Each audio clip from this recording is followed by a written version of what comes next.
Hi, my name is Bing. I'm the founder of Technica Marketing Solutions, and today I want to talk to you about Facebook ad campaign objectives and what they can do for your business. And that is these ones right here shown on the screen. These are the objectives provided by Facebook whenever you try to create a Facebook campaign or any type of Facebook ads. This is what you have to go through. So these ones, they all have their different unique characteristics, and and some are more effective and easier to use than the others. But today I want to talk to you about, some of the common ones that we use for our clients and that we see being most effective compared to the other ones, and that is traffic, lead generations, conversions, and we're going to talk about reach a little later, because that's a little different than what we intend to do today. We're also going to talk about video views and messages in a later video because they're just a little complex in their way of working, and you kind of have to be careful with them. But let's dive into today's topic. So, campaign objectives. First thing we're going to talk about is traffic. Now, its meaning is very literal. It's all about driving traffic to wherever you want your audiences to be. So whether it being your website, landing pages, Facebook page, or whatever, it does not necessarily mean that it will drive traffic to your physical location, but it can through the different uses of landing pages and different call to action buttons, such as to book appointments or to call you on the phone. Then you can direct those traffic that way. So if you have an MMA gym or a dentist or whatever, and you set up a landing page, and then you drive traffic there. Now on the landing page, you will say call within the next 5 hours to receive 20% off of your first visit, or a free fitness assessment test on your next visit or on your first visit and stuff like that. So that will motivate your traffic to go visit your physical locations, right? But primarily, this objective to Facebook, it is to drive traffic digitally, so to your website landing pages and stuff like that. Next thing we're going to talk about is lead generations. Lead generation is very important and useful, especially for those people who are ready to acquire clients, customers from their target audiences. What I mean by that is that lead generation will work at its best when you have a more accurate audience base. That is, it probably shouldn't be the objective of your first campaign.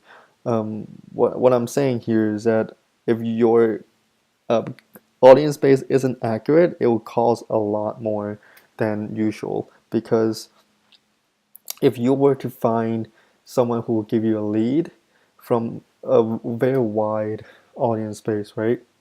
It's like finding a needle in a haystack. And if you're leaving that to Facebook to do that for you, Facebook will work extra hard. They will have to work very, very hard to get you that one lead from that broad audience base that you give Facebook. And the more it has to work, the more it's going to charge you. So that's why it can get very expensive if you're not using it correctly. So what I like to do for my clients for the first campaign is, if I don't have hard data like pixel events or email list, I'll run probably a traffic campaign to my client's landing page or his website or whatever, and then I'll track the data.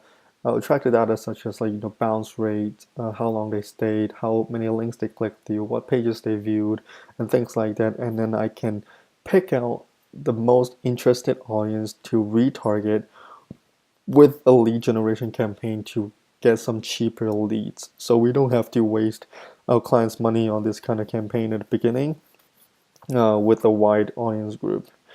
The reason why is that for a lead generation campaign, Facebook will optimize this type of campaign for people who are most likely to leave their contact informations or to take actions in response to your ad. So if you're so not everybody wants to leave their information, right? And people are conscious and stuff like that. So if your audience base isn't accurate, like focused on people who are really, really interested in your business or what you have to offer, they're if they're just browsing through the internet, they're not inclined to leave the informations, right? So if Facebook has to go out and narrow it down for you, it can get very expensive. As I mentioned earlier, if they're not interested, you'll pay way more than you should to get their attention. So next thing we're going to talk about is conversion campaigns. It's another very important piece over here. Just like the lead generation campaign, I don't like to use it as my first campaign for a client. For conversion, like in the name itself, sorry, it converts leads into sales. So this is what you would use after you generated some leads. So think of leads as someone who comes to your website or calls you to book an appointment, but they just haven't quite booked yet. They say, oh, I'll call you later. Like, I'm not sure what my schedule is going to be next week, or someone ring the doorbell or something like that. Just a million distractions to stop them from converting into actual sales or actually booking an appointment or making that purchase on your e-commerce website. Anything. And then conversion campaign is for retargeting those people into making actual sales, into actually purchasing. So this kind of campaign will generally get more expensive to run from the start than all the other ones. But this campaign, one thing about this campaign is that it will learn itself over time. So if you start with a wide audience group, right?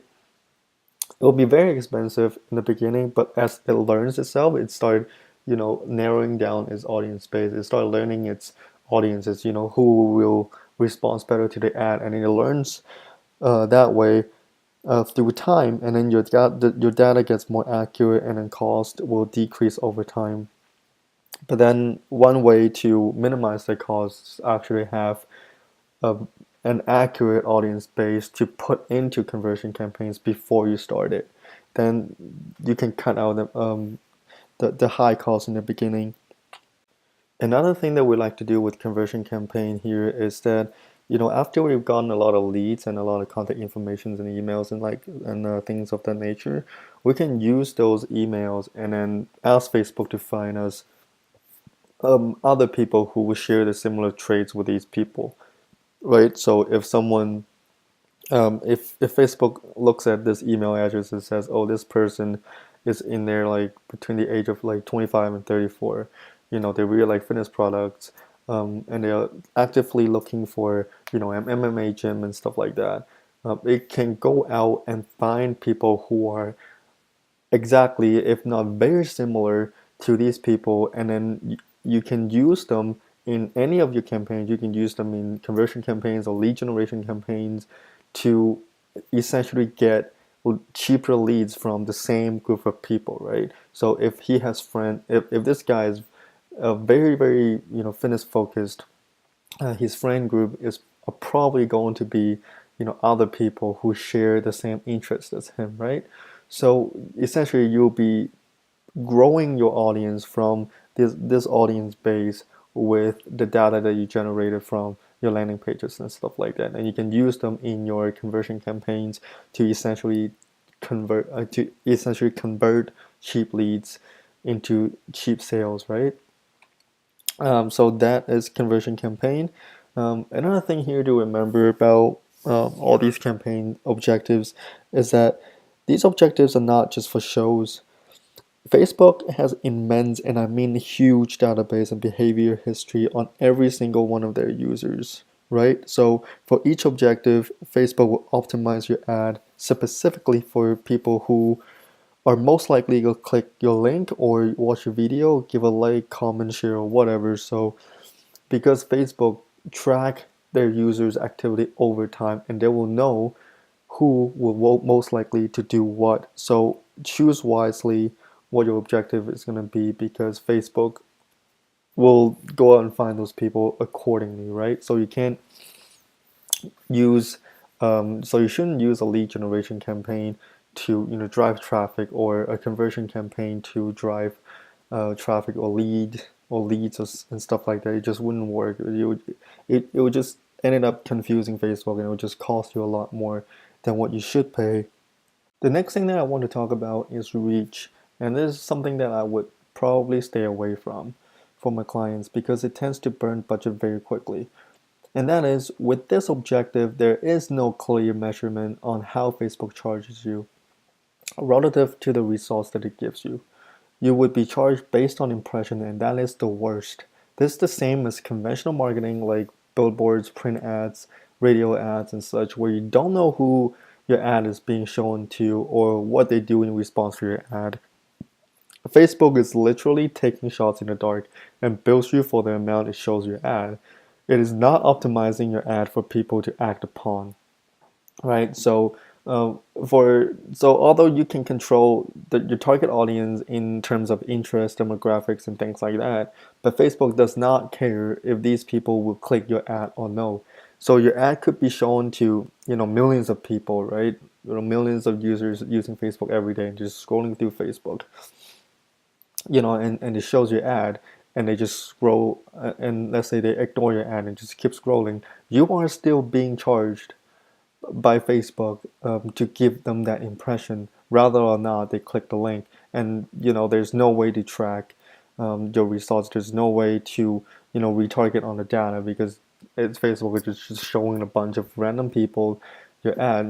Male, female, it doesn't matter to Facebook. It's just like, just imagine Facebook taking your ad and just putting it through a shotgun and things like that. And yes, with that being said, with other campaign objectives like traffic or lead generations, you can actually mandate Facebook to only take your money when people click on your links.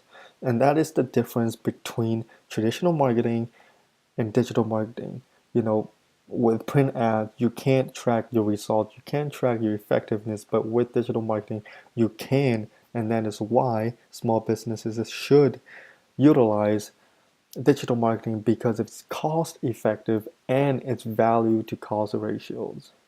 As a local small business, you may think that, oh, I want to show my ad to as many people as possible. I want my ad all over the city, and whenever people open up their phone, I want them to look at the ad. I want them to know me. But that does not necessarily convert them into leads or sales and stuff like that. Yeah, they may know your place, but they just don't generally care about your business. I mean, it's kind of sad, but not everybody's going to care about your business, right? So what marketing is finding a specific group of people that you can keep feeding your products and services to, right? It's a constant, consistent income stream that you want to secure, not just bursting your ad into everyone else's face. People might get annoyed. I see Coca-Cola's ads everywhere, but am I going to buy a Coca-Cola? Not necessarily. I haven't drank a Coca-Cola since, I don't know, last year. Like, I just don't drink pop that often. So what Coca-Cola would want to find is that people who like pop drinks, right, who are hates Pepsi, stuff like that. Not necessarily some guy who likes going to the gym and keeping track of his calories, right? So that is marketing, and that is digital marketing. So that's it. There you have it, guys. The different Facebook ad campaign objectives and what they can do for your business. Stay tuned for next video, and I'll see you guys next time.